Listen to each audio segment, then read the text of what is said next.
when preparing for the session, thinking, oh gosh, where do I start? I must prepare. And of course, prepared copious amounts of notes. What do I say? What don't I say? And then I look at the profile of the rest of the panelists and, oh no, how do I phrase it and make sure that I'm relevant to the audience and that sort of thing. And then you just realize that, well, I've done this many times, or I've done this quite a lot, and this should really, I should be able to do this with my eyes closed. But I think many women, especially, and imposter syndrome does affect women more than it does men. And of course, it does affect women of color, Black women in particular, more than it would other the women of the fairer race, and obviously for obvious reasons. And I think maybe I'll speak to some of that.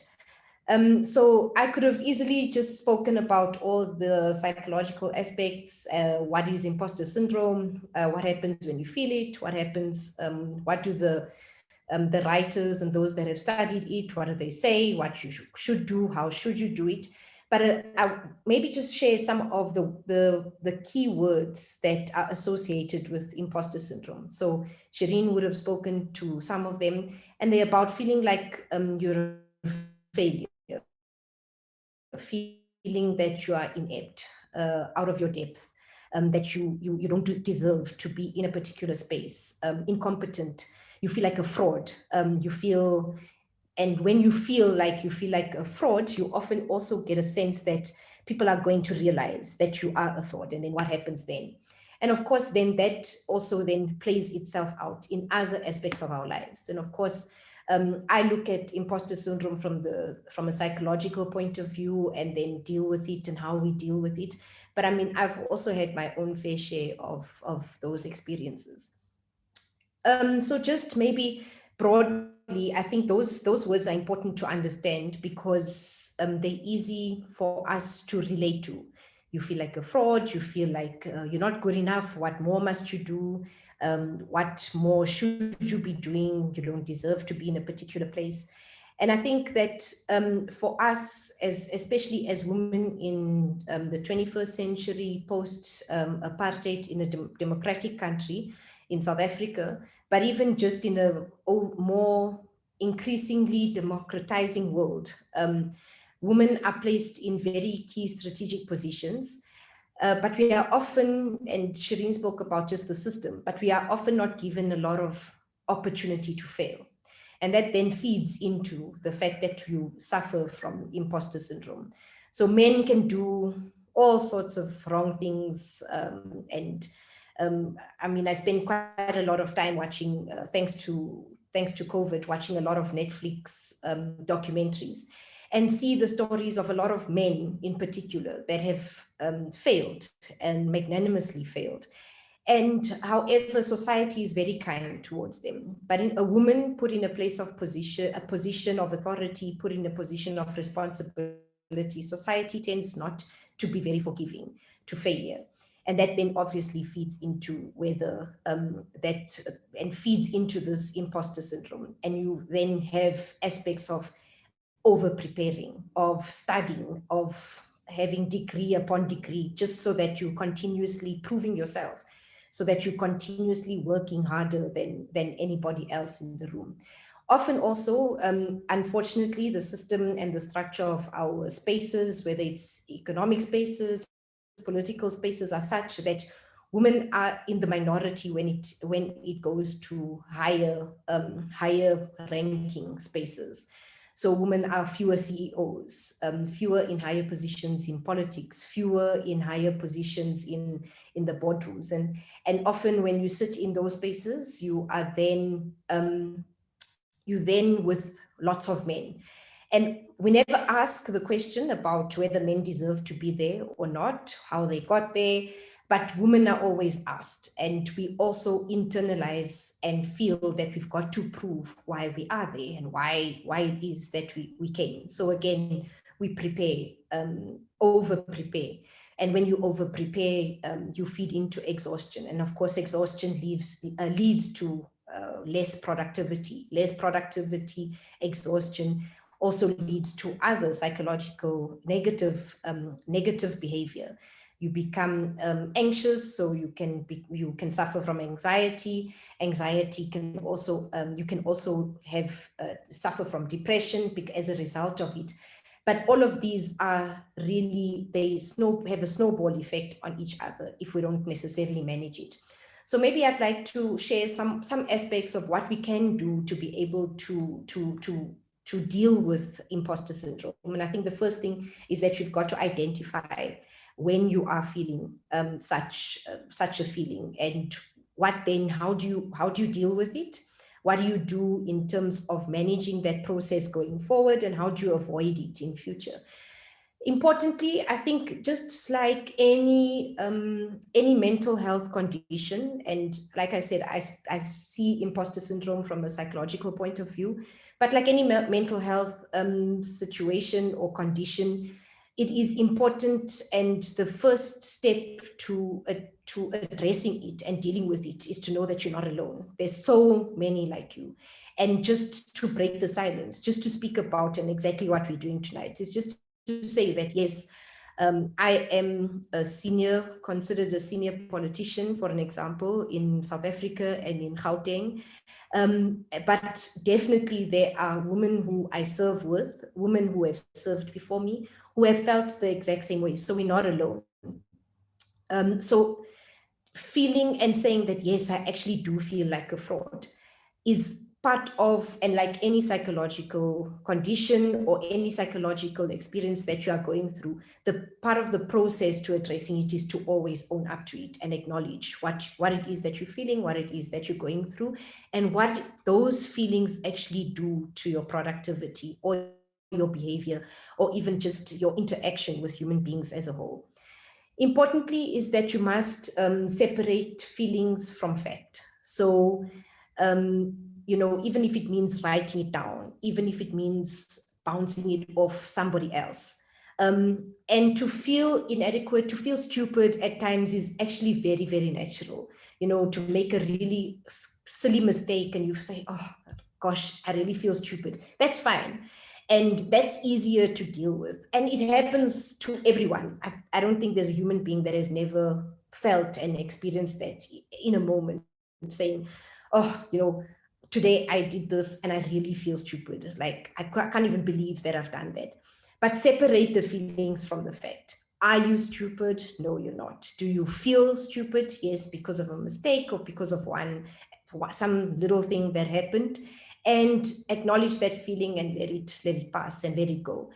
But importantly, just separate feelings from fact. So if you find that you're actually feeling this more and more often, and I find that writing down actually helps a lot.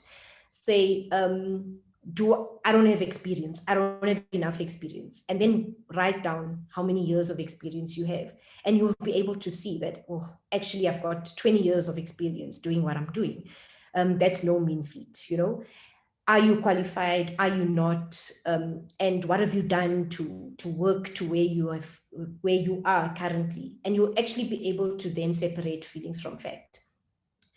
There's often, I think the third aspect is just to acknowledge and recognize when you should feel fraudulent. So often we will feel fraudulent if you are the first or the only. So the firsts and the onlys, many of us experience that often. So you either the first Black, or you're the first female, or you are the only disabled, or you are the only doctorate holder, or you're the youngest, or you're the eldest. So those times and those situations do make you feel fraudulent, and we say that you should feel fraudulent, and there's nothing wrong with that. And that you understand that, don't internalize it to become self-doubt. Don't make it a sign of your ineptness, but recognize that it can be a very normal response to be on the receiving end of social stereotypes about competence and intelligence. So when you stick out as a sore thumb, stick out like a sore thumb, you're not meeting the general criteria or the social stereotype, and therefore feeling fraudulent is the most natural thing that you'll feel. Importantly is just accentuate the positive. So often we find imposter syndrome really rears itself amongst those who are perfectionists, and women generally are perfectionists, especially high performing and those that high achieving women, so the A type personality would qualify as a perfectionist. But if you are a perfectionist, there's actually absolutely nothing wrong with it, because the positive aspect of being a perfectionist is that it actually means you care deeply about the quality of your work. And there's absolutely, that's the positive about being a perfectionist. You care deeply about the quality of your work, you want to work hard, you continue to strive for excellence, and that is a positive. Of course, and I always say that the only time you'll make mistakes is if you are doing. If you sit and do nothing, no mistake is gonna happen. But if you actually do, you then will make a mistake. Importantly, and I think this goes just for whether it's imposter syndrome or anything else in life, we need to learn to develop healthy responses to failure and mistake making.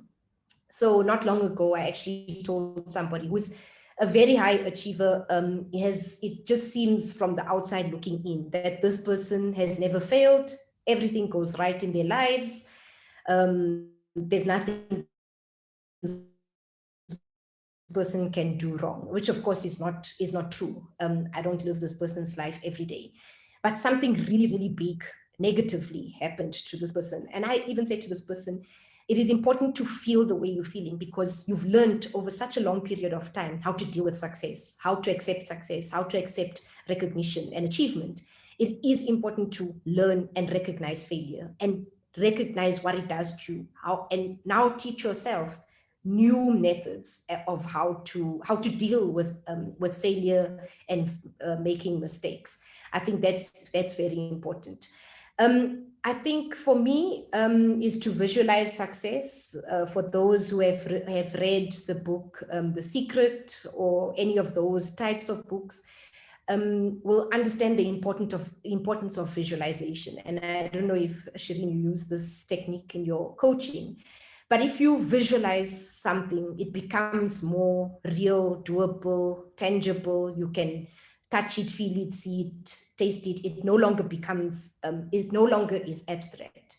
And the more you practice visualization, the more you actually see it, and the more it will actually manifest in your life. So when you visualize success, you also visualize how to deal with performance stress and that sort of thing. So success is very key to understand what is it going to do to you, but also how does it look to you. And then maybe lastly, which is, it's actually a maxim that I live by, is fake it till you make it. And I think there's nothing wrong with it. If you are thrown in the deep end, like I have been thrown many, many times. I mean, my first stint at Parliament 7 years ago now, I joined Parliament. In fact, I know that I was on the list, but I was so far down on the list, I just knew that I wasn't going to make it. But it was an achievement just to be on the list itself, you know.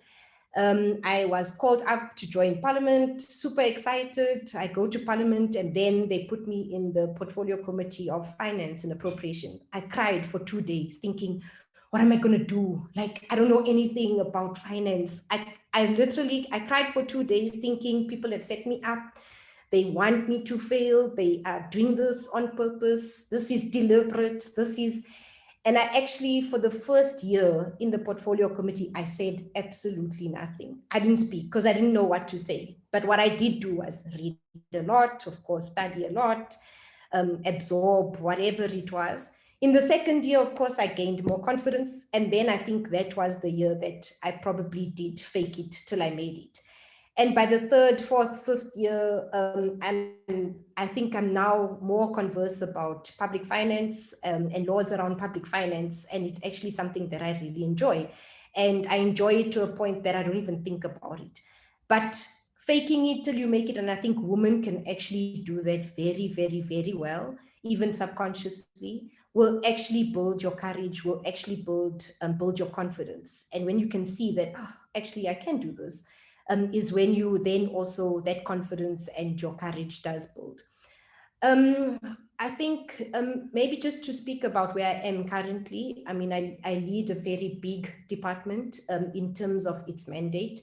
So the department that I lead is, for all intents and purposes, is public works. So if you are familiar with departments of public works in other provinces or even nationally, so we build schools, clinics, all social infrastructure, hospitals, libraries, etc., etc.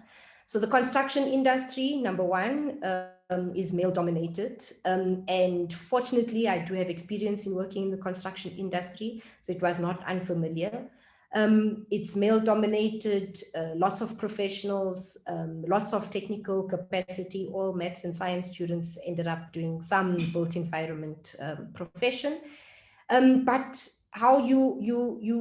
what has worked for me often is, which I think a lot of us who do experience and have had experiences with imposter syndrome, is that we don't ask for help. And this is a big step in finding, in addressing and getting over the hurdle um, of of dealing with that feeling of being a fraud. I ask a lot of questions. I ask for help. I ask for you to explain something over and over and over again until I understand it. And I'm always in learning mode. So that for me has really, really worked for me. I think people are often ready to assist with information freely, and making them feel as if they are, you need them, as opposed to them needing you, but you needing them to be able to do your work and doing what you need to do, is actually, it feeds into a power dynamic that could be, that we could find, especially in boardroom settings, etc., etc. So asking for help has always worked for me. To this day, if there's something I don't understand, I make you go through it line by line until I get it, until we are fine. And then I read a lot generally, and I think that my interest in just general knowledge also helps. But I think the one of the key aspects that has also helped me is just to be able to have a very strong support network. And it has helped me achieve what I've been able to achieve. And your support network, and often as women, we think our support network is your mom and your sister and your husband and your brother. No, your support network is those that are very reliable around you, those that you would give, would do the same that they would do for you, but would do for you the same way you would do for yourself. And I think strong women have got very strong support networks. I do have one, and it has also helped work for me. And then lastly, maybe just to round off, is to say that taking care of ourselves emotionally, mentally, physically is very important. There's nothing wrong with an off day. There's nothing wrong with waking up with a headache and saying, I'm not going to get out of bed today. I'm taking the day off. There's nothing wrong with going on leave. There's nothing wrong with taking time off to attend your kids' concert at school or ballet lesson or whatever. There's absolutely nothing wrong. And society has over time frowned upon the the decisions and the decisions that often women have to make. So we often have to decide between competing priorities. And actually, we've got to get over that hurdle and say that everything is a priority. Work, family, time to myself is important, equally important. And make sure that you take care of your health by eating well. I exercise, by taking time out, looking after yourself, and just also disengaging from things that really do drain you often. And we all need time to recharge. And once you've recharged, you're a better person, not only for yourself and your community, but just even for the work that you are doing. And I think there's absolutely nothing wrong with just shutting down periodically whenever you need to. It's very, very important. I'd like to leave it there. Shireen, thank you very much. Wow, thanks, Tasneem. I think that was a mouthful, and I think we've got a lot of very insightful information from you there and some very useful tips as well. So I'm not even going to try and repeat what you've said. I think many of us have heard that. And just to say that, you know, I think the one thing though that I think is really important here that you have mentioned is this idea of self. So I think knowing yourself deeply, taking care of yourself, building a strong foundation is one of the ways in which you can, one, strengthen your own capacity, your confidence, and so on. But two, is also how you take on that challenging world. So thanks so much, Tasneem. I think that was awesome, and I'm looking forward to engagement after our panelists. So I'm going to go straight into, and our chat is very lively. So I encourage also our speakers to engage on the chat because our participants are really having and will reflect on some of that soon as well. So let me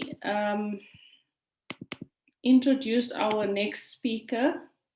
And I'm so honored to be able to have Yeti Williams with us today. Yeti and I met not too long ago, I think, when I was doing some work with the Cherie Blair Foundation with women entrepreneurs in Nigeria. Sadly, it was online, but that's how I saw Yeti and heard Yeti, and I reached out to her to follow her on social media, and then also, I found her to be quite inspiring.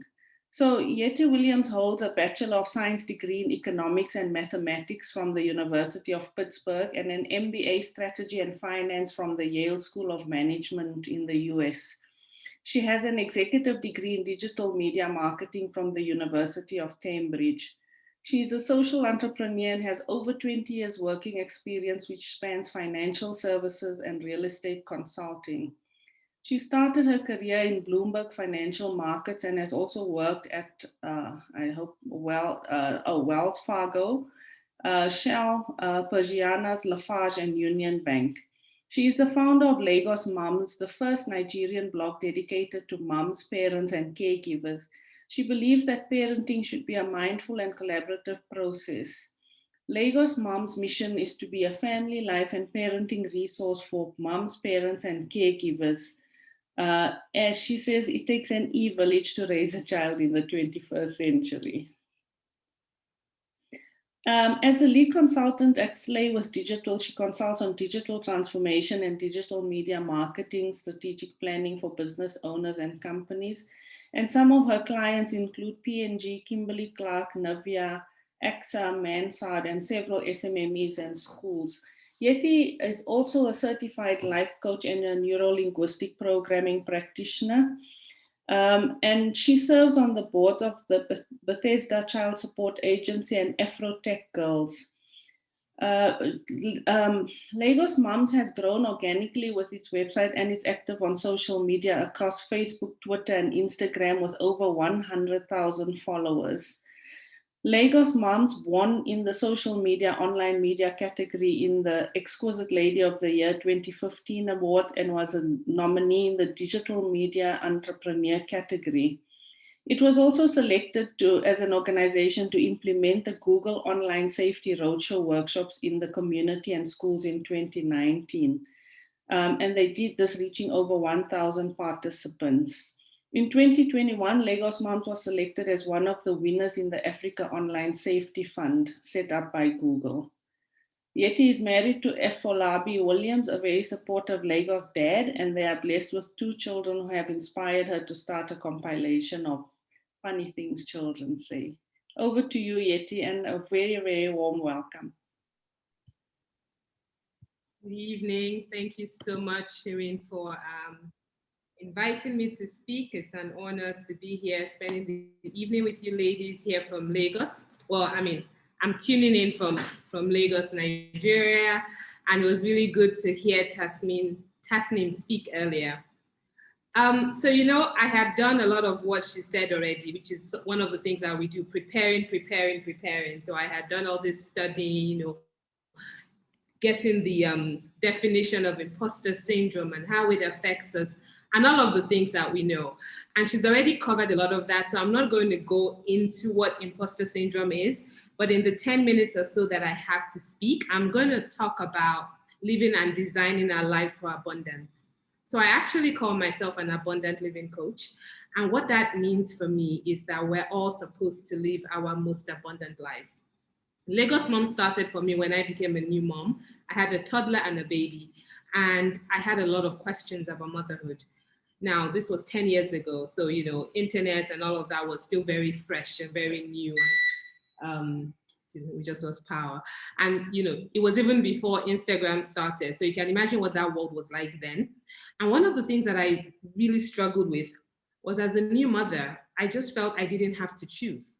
The whole narrative is you push to get the two M's. You become a wife, Mrs., and you become mom. And it's like everything else gets put on hold. And I just thought, no, why do I have to choose? Who says I have to choose? Who says I can't have it all? Who says I can't have it all on my own terms? And that was literally what I started to, like the narrative that I felt I was making for myself, and I was pushing for myself. And that is what I have really, really honed in on now, is that a mother, a woman, an individual who's not living her best life cannot possibly give her best, either as a spouse, a mother, a sister, a community leader, whatever hat you're wearing. If you don't feel whole and full, you cannot live your best life.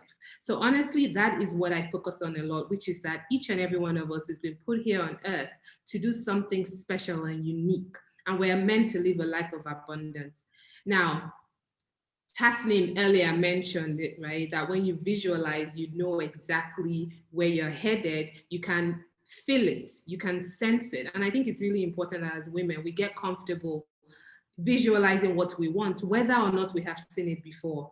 Of course, representation matters. Of course, it's really important that we see other women who look like us, who come from where we come from, who have some of the similar characteristics and experiences that we have.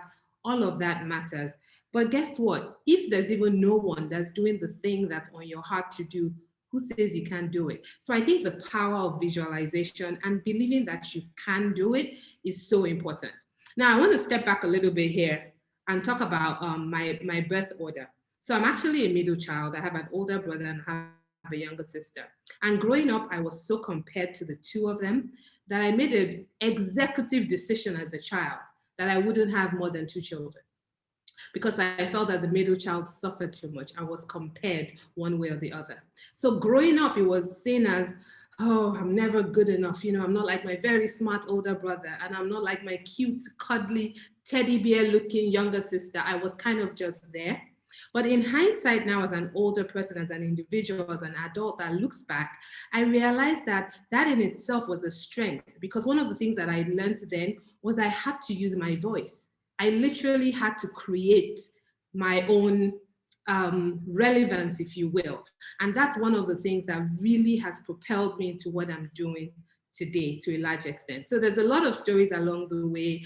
Oh my goodness, imposter syndrome. I was friends with it for a very long time. I never thought I knew enough. I never thought I was supposed to be where I was meant to be. I had this great MBA, but I finished, and because I didn't go and work on Wall Street, I thought I was a fraud. Do I really know what I studied? Can I really say I'm a strategist? There were so many pauses along the way. But the magic changed when I found my purpose. When I found my purpose and I knew why I was here and I was doing what I was meant to be doing, the story changed. So I actually have a lot of empathy for individuals, whether you're a man or a woman, who is not actually working in their purpose, in what they are meant to be doing. Once you're not doing what you're meant to be doing, I don't care the accolades you receive or the titles that you have, there'll always be something that feels like it's just not enough. So very quickly as I wrap up, I'm going to talk about an acronym I came up with. I love acronyms. So when I was thinking of abundant living, and I work with women to walk through that, design your life for abundance based on what you want. There's no right or wrong answer. Your abundance is different from mine. But if you don't know what abundant living looks like for you or feels like, how are you going to know if you're even achieving it? And guilt is the biggest thief of joy. Can we say an amen to that? Guilt is the biggest thief of joy.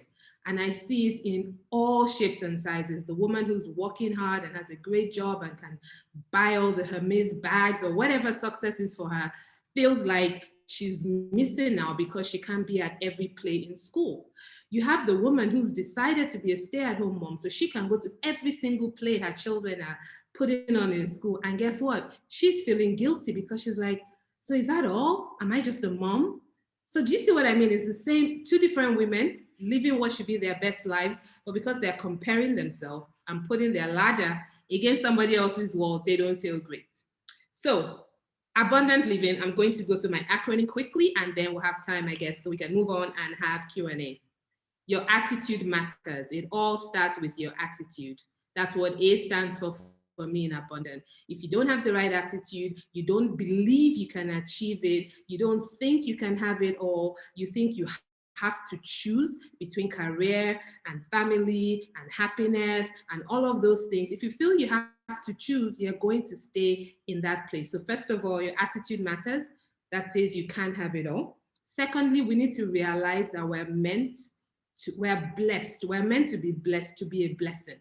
Sometimes women feel that, oh, what do I need more money for? Or why do I need to strive more? But the truth is that when we are blessed, we can be a blessing.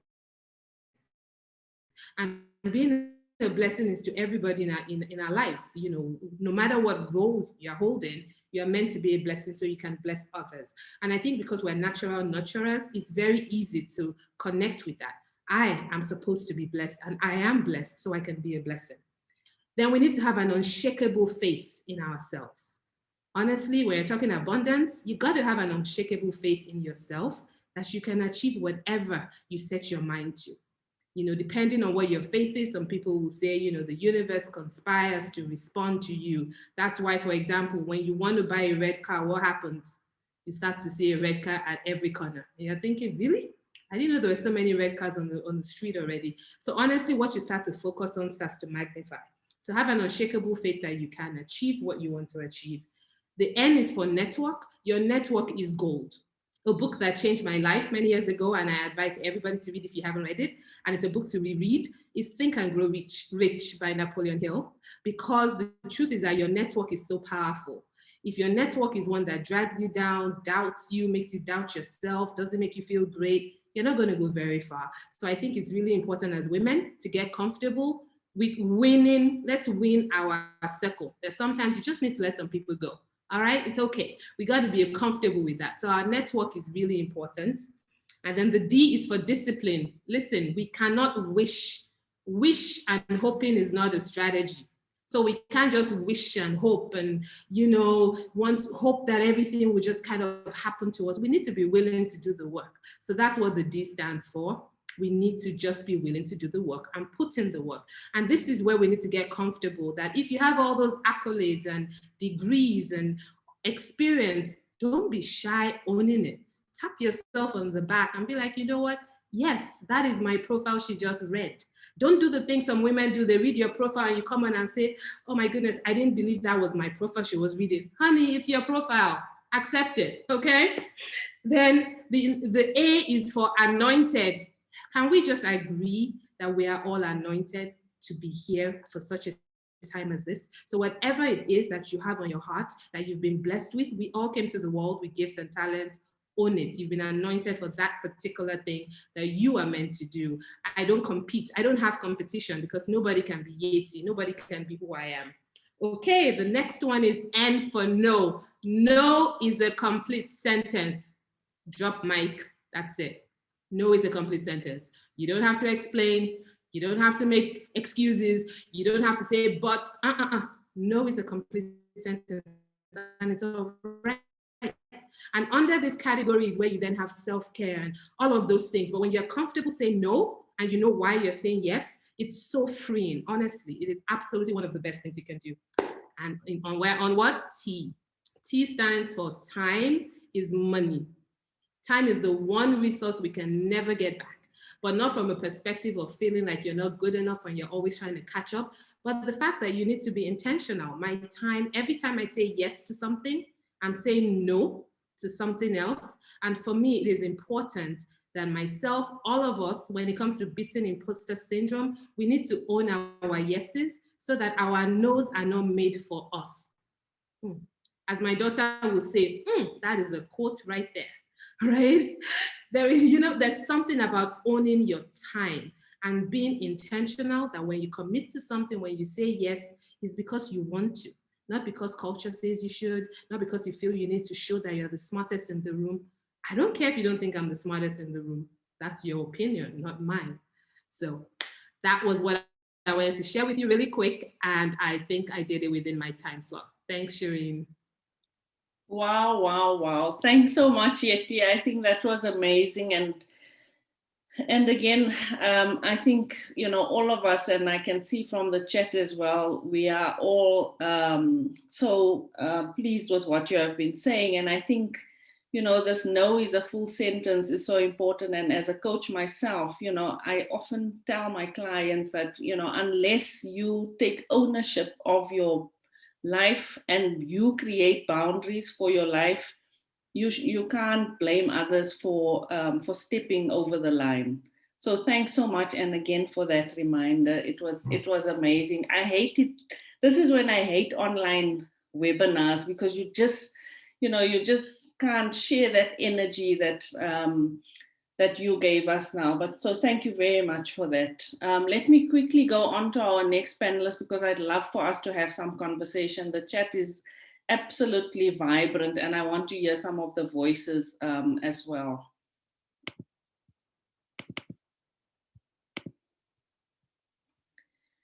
So our next speaker is someone who who I believe is a real go-getter. We met when she found me via LinkedIn and invited me to be a speaker on one of her events, and I think I've done that a couple of times now. But Notolo, I'm so proud to be able to have you with me today. I told you that, when I have something that I want you to be a speaker. So let me quickly tell you about Notolo. She's a corporate woman activist and social entrepreneur, born and bred in Bethlehem, Free State. She matriculated at Bethlehem Voortrekker High School and pursued her degree at the University of Pretoria, where she completed both her bachelor's and honors degrees in commercial studies. And while at the university, she was recognized and graduated as a Golden Key International Honor Society member, which meant she was part of the top 15% of academic achievers in her faculty. She also completed studies on business and entrepreneurship in the United States and in China through the International Scholar Laureate Program in 2014 and 2017. She recently completed her PG dip in management practices through Henley Business School as a precursor to the Henley MBA, which she wishes to undertake soon. She heads up the ethics and conduct risk pillar in the Rest of Africa division in one of the big four banks in South Africa. And apart from her job, she found two businesses, one for business and one for not-for-profit purposes. She founded the First Class on Your Becoming, a sisterhood aimed at inspiring and encouraging women to be the best version of themselves through masterclasses, vision board sessions, global campaigns, and many other initiatives. She also founded and owns a small gourmet food company called Cheesy Steaks, which she currently operates in conjunction with First Class on Your Becoming. Being exposed to multiple women, both in South Africa and across the continent on a daily basis, Notolo came to the realization that when women tend to undermine themselves, although they are strong, impactful, and capable. She believed that it is mainly due to inequalities and injustices faced by women daily.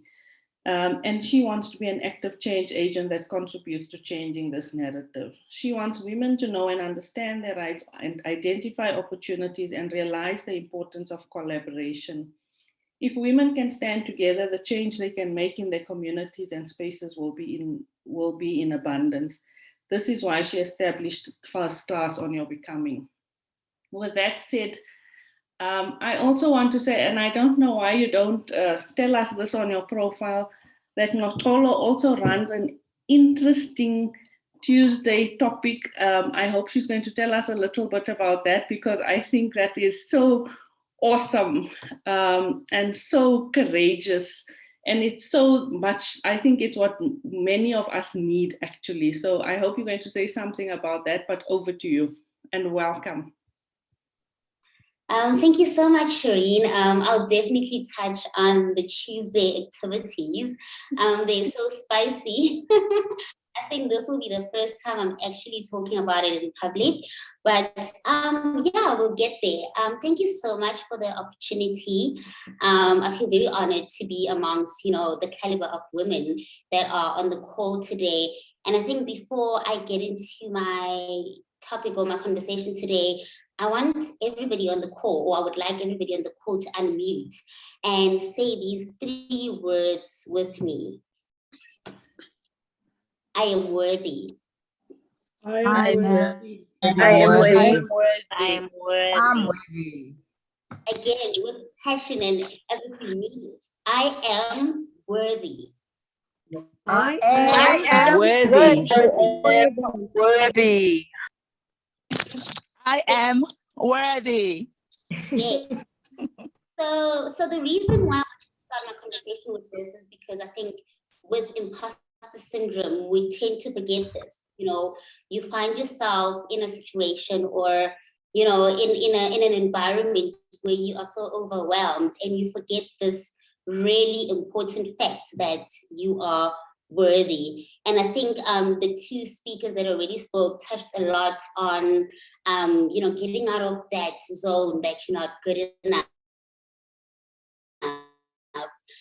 Getting out of that mentality that I'm not supposed to be here, because ultimately, if we all believe in destiny and if we all believe in purpose and fate, we know that we are meant to be where we are at a specific time. So that is why I want everybody to know that I am worthy.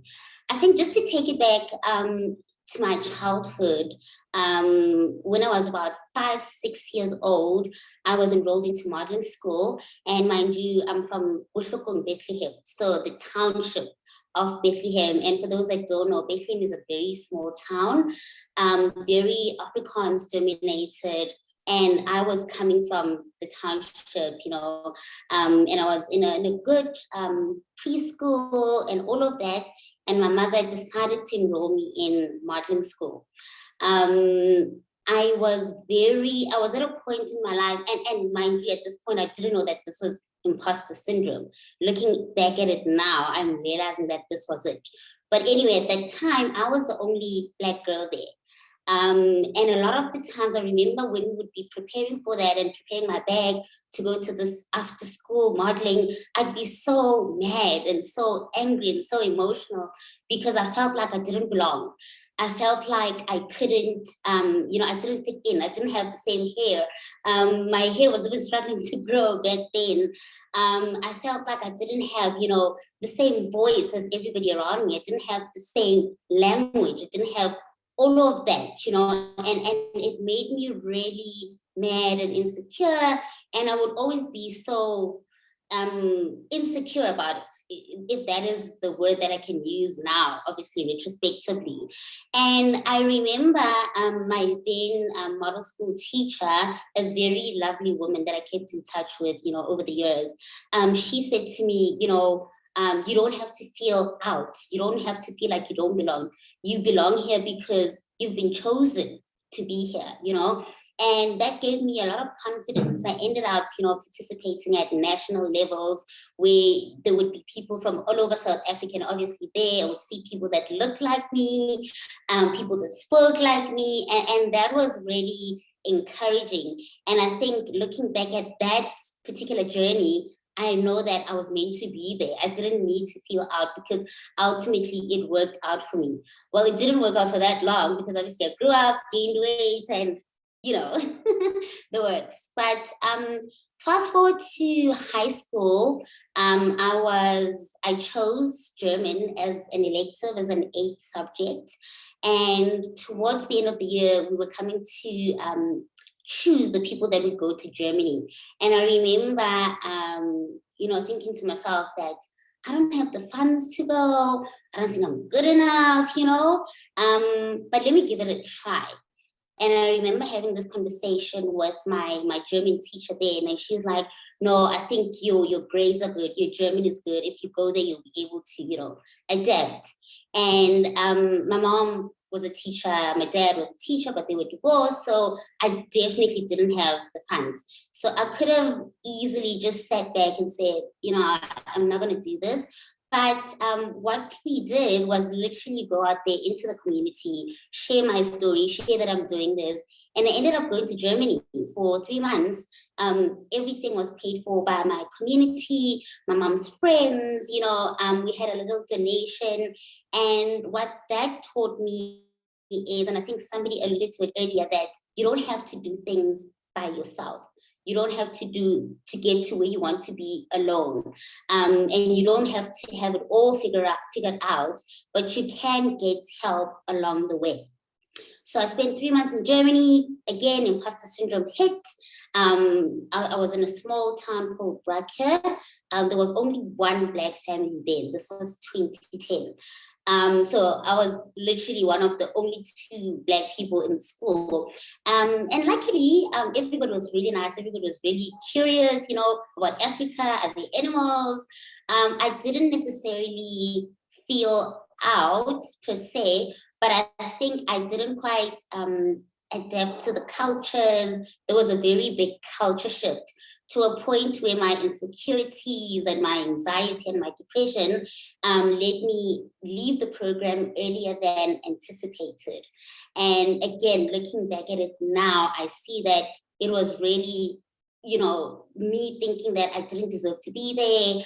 I wasn't good enough to be in the same class as, you know, the rest of my colleagues or students back then, and I just felt out of place. And I remember literally crying over the phone with my mother every single day, saying I need to come back. And they tried to delay it a bit to say, you know what, stay, think about it, look at it. And I was just like, no, I'm done. And obviously I regret it now, but I think back then it was a decision that made sense for me. And I've obviously you know, grown from that. And sweet story, I'm actually going to be visiting my German mom this year again, 11 years later. So I think I'll sort of gain back some of those memories that I would have had back then. So fast forward to university, I went to the University of Pretoria. Again, girl from Bethlehem, you know, growing up speaking Sotho. I was in an Afrikaans school, but then I got to the University of Pretoria. There was Afrikaans, you know, there was a thing of some students, Afrikaans students getting, you know, the scope, you know, instead of us getting the scope. And it was always a question of, am I doing the right thing? Am I in the right place? Am I going to, you know, fulfill my dreams being in this particular, you know, position? And what I decided to do, I remember first year when the Golden Key people came to visit us at Rest, they were like, you need to have a certain, you know, percentage to get into the Golden Key. You need to work hard. And I remember making a decision, you know, for myself or to myself, saying that I might feel like I don't belong here, but I know that I'm here for a specific purpose. And for me to actually, you know, live out that purpose, I believe that I need to be in certain spaces. And I knew that the Golden Key was that for me. And I was like, you know what, I'm going to study hard, I'm going to get in. And again, somebody spoke about, you know, imagining things, visioning, putting a vision into what you wish for. And I literally remember imagining myself graduating as a Golden Key person. And to my surprise, or not surprise really, because I worked hard, I got invited to the Golden Key. And that was really what opened a lot of doors for me, opened my mindsets as well. When I got into the Golden Key, I was, presented with so many opportunities, including the opportunities to go and study abroad. So in 2014, I went to study in the USA on a program, Business and Entrepreneurship. I spent time in 3 cities, New York, Washington, and Philadelphia. And again, imposter syndrome hit me because I was the only one from my school or from my faculty. There were other people from my school, but I didn't really know them until we got there.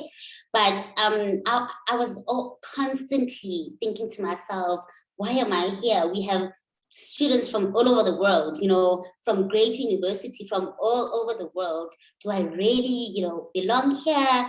And I remember in 2014, we had a business project or business competition, and I was very quiet. I wasn't really participating, and our team didn't win.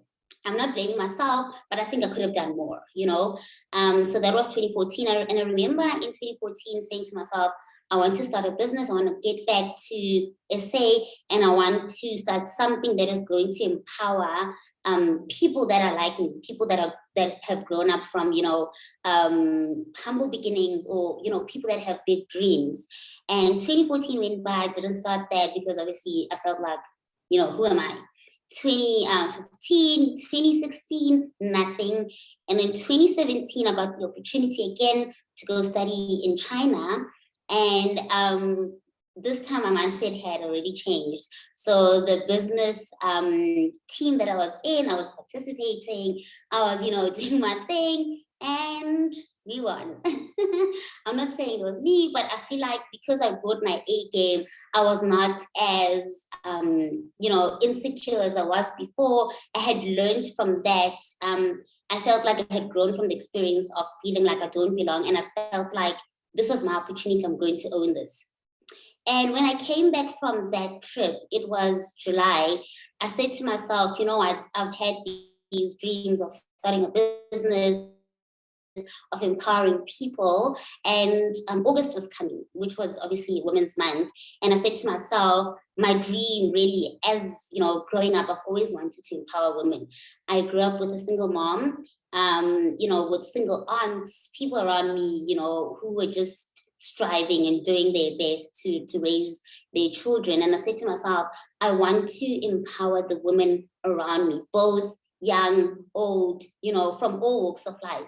And I remember creating a little poster on a free website. And I said, you know what, God, I know you want me to do this. Let's put it out. And I put it out, and I put a limit to it. And I said, you know what, let's put only 10 seats to this, and we're going to call it the first class on your becoming. And the reason for the name was really that we are on a journey. It's not a destiny. We're all on a journey to become the best version of ourselves.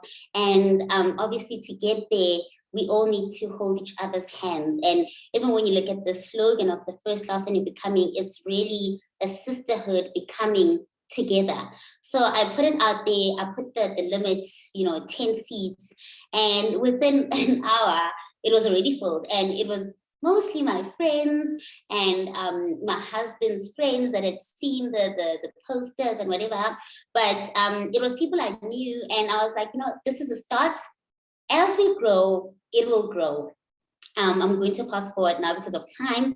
Now, 3.5 years later, the first class on your becoming is present in 8 African countries, as well as in the USA. We've managed to, empower women all over the world. And for me, it was always that thing that imposter syndrome is something that is always there. And it almost looks like it's inherent, but it isn't. I think it's placed in our mindsets because of how society is structured and how we are perceived to have a certain space, in the world. You are a woman, you are a nurturer, you are a homemaker. You don't belong in certain spaces. And I feel like my job through the first class on your becoming is to change that mindset, is to change that narrative and to say, we all have a voice, we all have brains. If we were all to be, opened up. We all look the same internally. So why can't we do things that men do? And I wanted to talk about audacity as well. I always talk about this, that sometimes you want things to happen, you wish for things to happen, but they don't. And I think it's so important to have the audacity. It's so important to say, it might not be for me, I might not ready, but I mean, let's do it. You know, having that audacity for me is really important, and failing forward.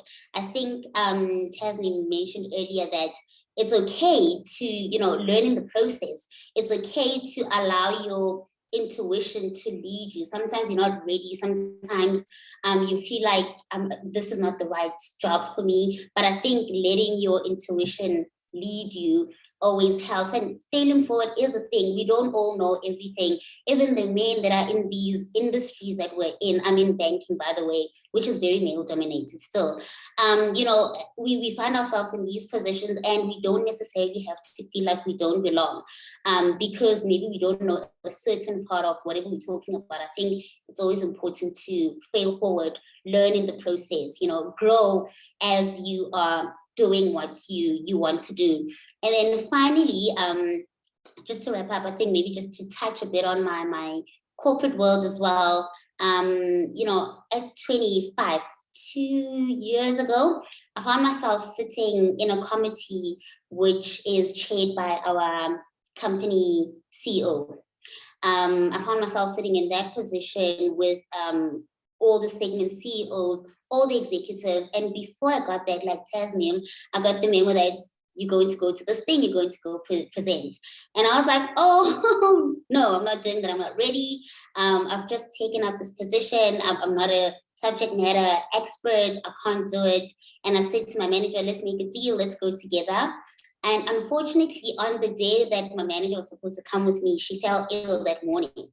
So I had to go in there by myself, you know, and I remember literally shaking in that session.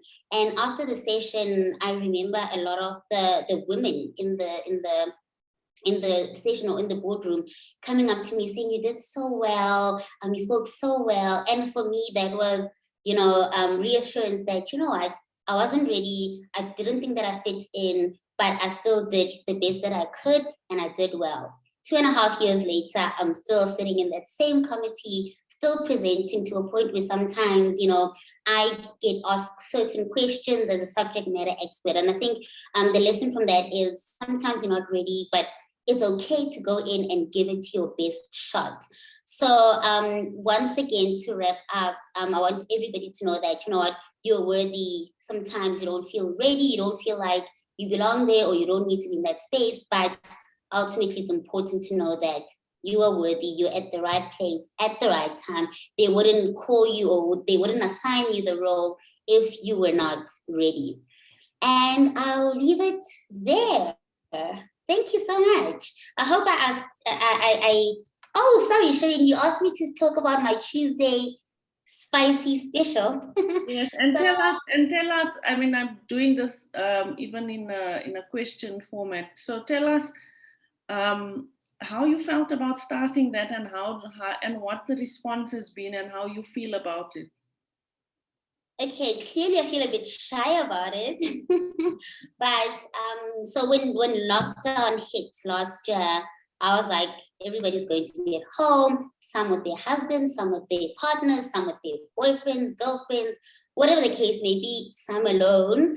And I was like, what are we going to be getting up to? And I saw a lot of women, you know, on social media asking these questions about sexuality, owning your sexuality. And I was also in a space where I was like, I want to learn more. I want to know more. I'm going to be at home, so I might as well make it spicy with my husband. So I started a chat or a group called Sex Talk Tuesdays, and we pretty much meet every Tuesdays virtually. And literally we talk about every and any topic that has to do with sexual health or sexual pleasure, from masturbation to toys to foreplay, you know, taboo topics like threesomes, whatever. And it's really more about learning from each other's experiences and how, you know, certain people handle certain things, for all of us to grow, you know, and for us to be liberated in that fraternity. And I feel like as women, we get so shy to get into this whole sexual thing because it's so taboo. I feel like when sex was created, or when this whole picture of sex was created, it was created for men to get pleasure and for women to give birth. And I don't get that, because we're also human. We also have, you know, senses. I mean, can I get a bit deep? I mean, we have an organ that is made solely for pleasure, which is the clitoris, you know. God wouldn't just give us that if we were not meant to enjoy sex. So that is why I started it, and it's really been revolutionary, because everyone is just on board. Everyone has so many questions. It's over here, and I still have so many questions. And yeah, so I just find myself liberating women in that fraternity as well. Thank you. I think that's so amazing, really. I think, and I think the women, I think it's like something we've been waiting for a long time. So thanks for doing that.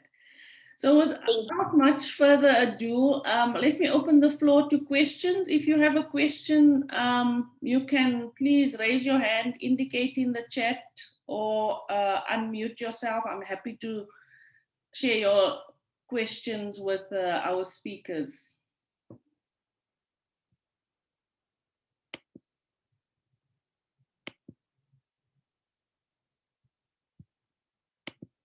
Anyone? Tasneem, I wanted to ask you, I actually made a note about it. I wanted to ask you, how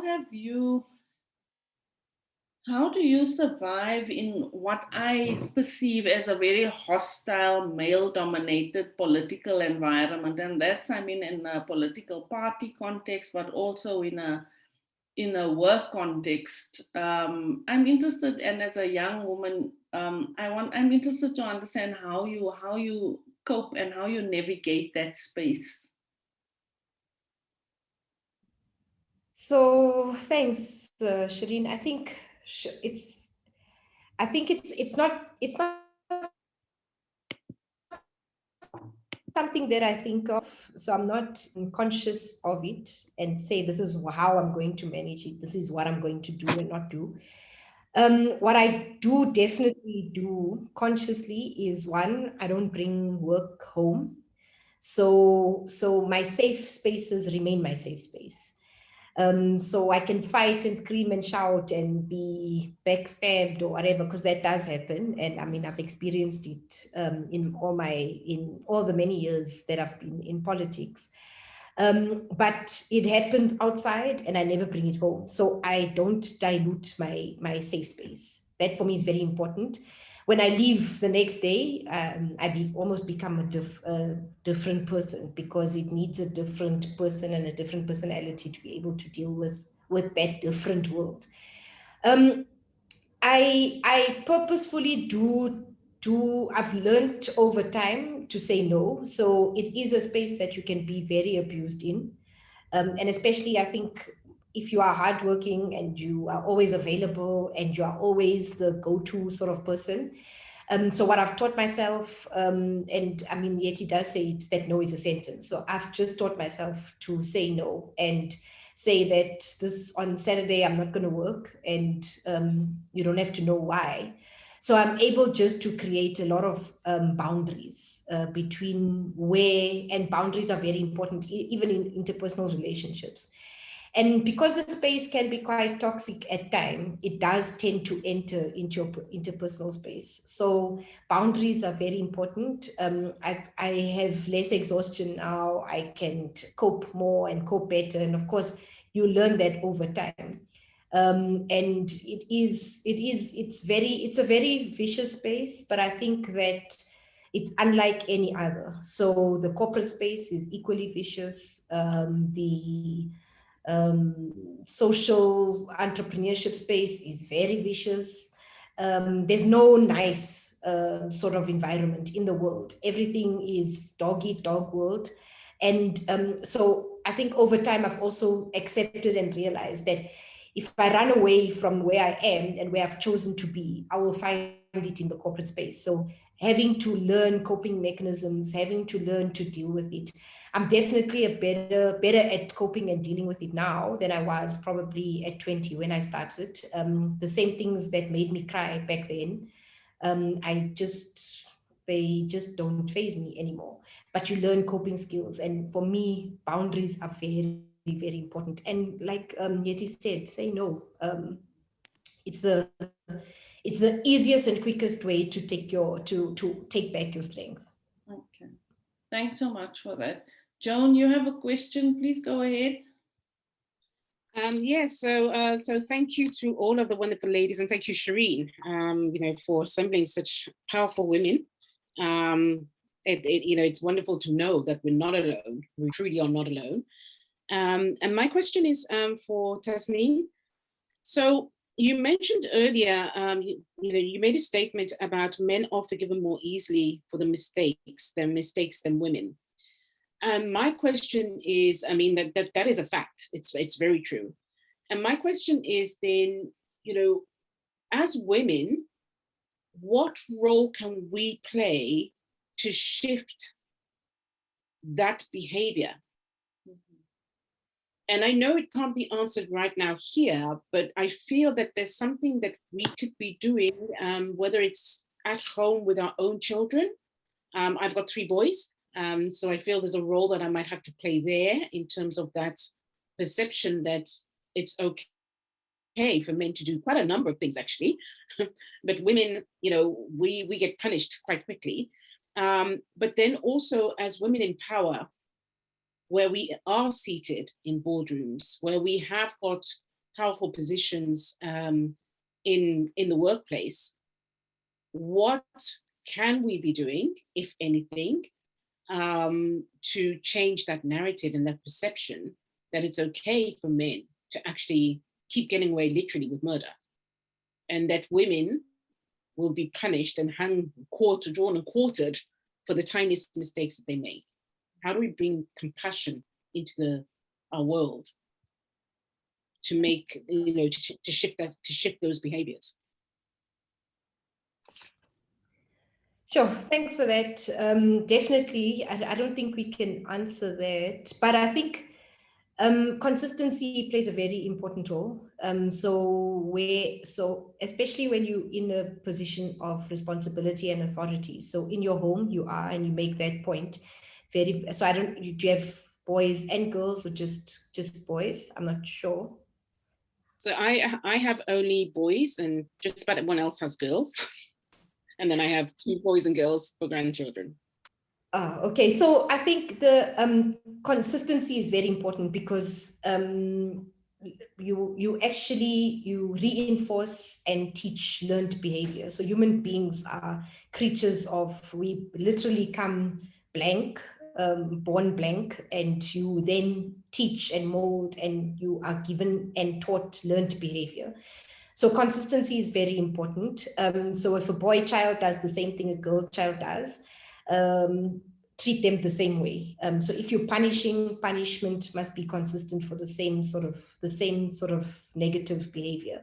And I'm not advocating for punishment.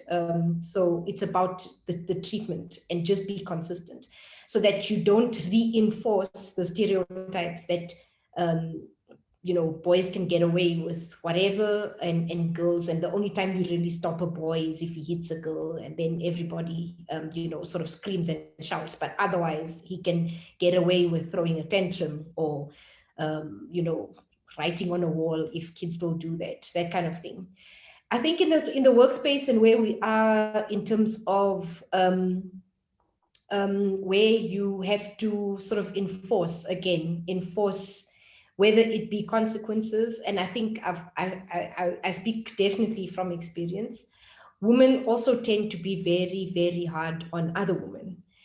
So if I have a senior, and I mean, I do have executives that work under me who are women, we often fall into the trap of not treating those women the same as you would treat the male seniors and executives. And I think that's that's a very, very, very grave mistake to make, because when you are in a position of authority and responsibility, the way you deal with consequences actually reinforces or breaks down stereotypes. So I think that's where it really starts. I'm not a fan of stereotypes. So Shireen will tell you that I probably have broken every type of stereotype you can possibly think of. I come from we only girls in our family. So for us, I think I never ever grew up with a boy-girl differentiation. It was just, we were all kids, all of us had the same responsibilities, we all did the same. And if you did something you weren't allowed, you get punished the same. So fortunately for me, that was that. And I've carried that along with me throughout my life. But I mean, I don't, I'm Muslim by birth, from a mixed race family. But there's nothing stereotypical about me at all. So our own behavior and our own responses to incorrect behavior that we want to change either reinforces stereotypes or breaks down stereotypes. And how we respond to it, especially when you are in a position of responsibility and authority, is how you will either break it down or reinforce it. I think it just takes a lot of consciousness, though, because it's easy to just behave the way we know how to behave. So you've really got to be conscious about it all the time, and say you are a CEO or the chairperson of the board. If a male member of the board comes late, oh, it's fine. But if a woman comes late, she gets treated in different ways. You've just got to be conscious of it all the time, and even at home with the kids. Thanks, Tasneem. And yeah, I totally agree with that. Lungi, you had a question? Thanks, Shireen. No, it's not so much of a question as sort of, I guess, a reflection. But I think in a sense, Tasneem just touched on that sometimes we speak about imposter syndrome as challenges for us as women, kind of fitting into male-dominated spaces or environments where males are perceived to be, preferred candidates. But it's always kind of a shocker for me. I think imposter syndrome is not just in the professional sense. Yeti mentioned earlier about how, you get women that are corporate and professional still feel like they're imposters. Women who choose to be moms, full-time moms, still feel like imposters. But when it happens in the spaces of us as women together, so I had somebody throw a very interesting comment a while back, which stuck to me till this day. I was posting photos of my niece, kind of bragging about my niece. And the one lady in the group said something like, oh, you're always an auntie, you're never a mom. And it just kind of threw me way off. And I thought, oh, okay. So it's interesting. You walk into spaces where you're that woman who doesn't have it all in the sense of the cultural norms that are expected. You don't have children yet, or you're not married yet, or you're divorced, or whatever the case may be. So sometimes I think we also need to kind of, as women, challenge ourselves and address those, I guess, unconscious biases that are there because maybe of patriarchal norms and, cultural norms that have existed in how we make each other sometimes feel as though we don't belong in certain spaces, or as though we don't measure up in certain ways. But yeah, that was just something that I thought about. Thanks, Lungi. And that's, I always feel, I find it difficult to deal with that, with the assumption that, well, not the assumption, but the reality that women also do that. And I often try to, in a sense, put it in perspective, which is, the system makes it so difficult for us to survive, to be who we are, to be successful, and so on, that system creates such competition between us as women that we will walk on each other and push each other down in order to get that, that little fruit on that tree. because the system has like pushed us so much that, you know, our opportunities are limited. We can't do this, we can't achieve that. And therefore, you know, it makes us have this competition with each other. That being said, I also want to go back to the point that Disney made about the consciousness, because I think sometimes we are so unconscious in the way, my ex-coach calls it how we sleepwalk through life. You know, how we sleepwalk through life and fall into patterns that are so toxic and problematic. And unless, you know, we actively start engaging with our mindset and the way in which we see others, you know, that will not shift either. Okay, so any other last questions before we close off? There've been really amazing conversations on the chat, and thank you so much for everyone who's been engaging so actively. It's been amazing to see the conversations there as well. Any from our speakers, do you have any final thoughts that you want to share? Yeah, Shireen, I just wanted to add to that conversation about how do we change the narrative. You know, I think the grandma who has sons and grandchildren who mentioned that. And I think one of the things we can do, and because my other hat that I'm really passionate about is parenting, raising children to be equal. You know, we have International Women's Day, we have International Men's Day, but I think rather than swing too far to the extreme of pushing the agenda for women to be able to do everything, which is important, but we can't leave the boys out of it. We can't leave the men out of it. So I really think at home, how we start to raise our children is so critical for the future. And I'll just use a very short example as I wrap up. Some time ago, my daughter had to write a list of the things, some of her accomplishments for a particular school project. And as she started writing them, you know, she's quite balanced both academically and extracurricular. And as she was writing them, I overheard my husband say, okay, no, I think it's enough. Don't put any more. And of course, the horns came out. I'm like, wait, what? Why are you telling her it's enough? And you could see he literally froze. He couldn't say why he said it.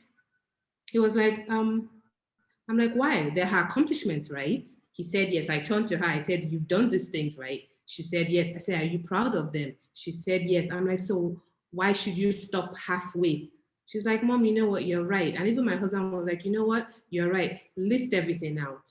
And it's such a small change, but it made him think twice. And for her, it gave her that that she needed to say, I don't have to make myself smaller for anybody.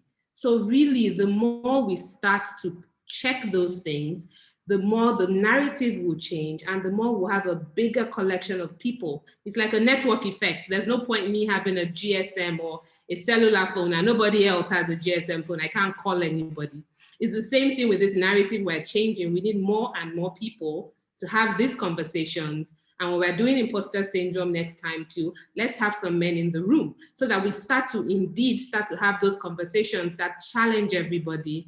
And women, and I know as there's something I've seen that said there's a special place in hell, right? For a woman who doesn't help another woman. I won't be so drastic. But the truth is when we do have the opportunity, we have to do things like this, pull ourselves out, help ourselves, help a woman adjust her crown. It doesn't take your crown off your head at all. So I just wanted to throw that in. Thank you so much. So in closing, I just wanted to share something quickly with you, and it's just some, you know, what we need to think about as we move forward. So how do we take action? How do we address this? And I think our speakers have said a lot already about this. And so this is partly just about reiterating some of the things. And one is really about changing the system. And it's incumbent upon all of us to be challenging the environments where we are feeling that we are not recognized, where we are not given space, to create cultures where we as women, but also as different, diverse types of people are accepted, are embraced, are celebrated. And we have to be challenging our environments wherever we are, whether it's work or whatever the case is, about addressing this often what we call unconscious bias that exists, and those things exist in different ways. So it's not just existing, for example, in the way people will address you, but it may be in the things that we do in our organization. We may have certain things that we consistently do, but those things may be exclusive because they keep certain groups out of it. So we have to be thinking about that. I remember when employment equity started in 1998, and we started having these conversations, we talked a lot about that and this idea of assimilation. And it's shocking to see that it still happens. You still have to be assimilating into certain cultures. So that's one of the things we have to address. And then we have to create more inclusive environments. And I am so happy that the issues of Black Lives Matter, the issues of the diversity, equity, and inclusion are now so top of the agenda, because I think there's a lot of work to be done there. And that is some of what can be done to ensure that we have spaces that welcome us, that are open for us, whoever we may be. But then on a personal level, there are two things that I want to say. The one is, and I think a lot of our speakers have said a lot of this, but it's really about deeply knowing yourself. You deeply have to know yourself and to know what it is that is creating, these things that happen for you. Why are you feeling that you have to have 10 qualifications in order to feel that you are okay to be in that environment? Why do you have to work, overtime all the time to be able to prove yourself? Is there something within you that you feel that you are wanting to prove? This thing about sleepwalking through your life is so important, because unless you are present to your life and present to the things that are happening to you and with you, you will never be able to find that happiness that you're constantly seeking. So and coaching is a way of doing some of that work, but it's also work that you can do for yourself. Journaling, putting your thoughts on paper, spending time on your own, doing reflection, really understand yourself deeply. And if you need support, find support to help you work through some of the challenges that you may have. And then have a growth mindset. I think one of the speakers talked about, failing forward. I really embrace that, because the thing is, unless you, and as this name said, fake it till you make it, unless you do that, you are not going to achieve or find new opportunities or find success in new opportunities. So, adopt a growth mindset. And within that growth mindset, choose opportunities, find networks, find the people, find your, what do they call it now, your tribe, the people that can support you, those that can help you that can help you grow, especially in those environments where you feel you may be struggling, where you're feeling like an imposter. Find your network and support in those environments, and that can also help you deal with that issue. So I wanted us to just close on that note so that I can, I can share some information for you, because I think the ultimate thing that I think we must take away from this conversation is, one, that we operate in a system that is not created for us. We actually have to push to to find our space in the system. And every day it's a struggle to do that. It becomes exhausting, it becomes stressful, it's hard work, but sadly we can't stop doing it. It's the reason why I say I exist to make women's lives better. Because unless we every step of the way fight for what we want, or stand up for what we want, or take that position, or voice our opinion, the world is not going to change. And we have the power to make the world change, and we have the power to make the world better. So on that note, I want to say thank you very much. Thank you to our amazing speakers. Can we all unmute and give them a warm applause before we say goodbye, just to say thank you?